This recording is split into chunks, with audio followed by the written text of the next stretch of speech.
রাধে রাধে। সমস্ত সাধুগুরু বৈষ্ণবের শ্রী চরণ কমলে আমার কোটি কোটি প্রণাম।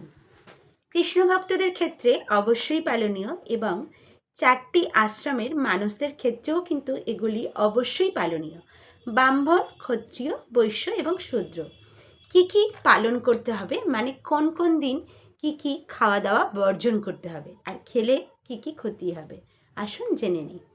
প্রতিপদে আমরা যদি কুমড়ো ভক্ষণ করি তাহলে কি ক্ষতি হবে? অর্থহানি হবে। দ্বিতীয়াতে বেগুন ভক্ষণে হরি ভজনে বিঘ্ন।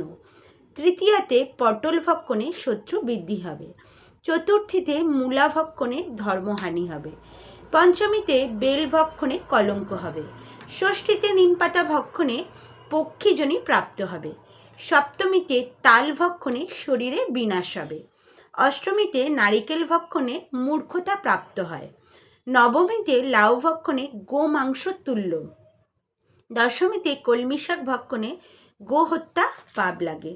একাদশীতে শিম ভক্ষণে মহা পাপ লাগে। দ্বাদশীতে পুঁইশাক ভক্ষণে ব্রহ্মহত্যা পাপ লাগে। ত্রয়োদশীতে বেগুন ভক্ষণে পুত্রহানি হয়। চতুর্দশীতে মাসকলাই ভক্ষণে চিররোগ হয়। অমাবস্যা বা পূর্ণিমায় আমিষ আহার ভক্ষণে মহা পাপ হয়। আমি এগুলি সবই আপনাদের বললাম হরিভক্তি বিলাস থেকে। হরি বল, রাধে রাধে।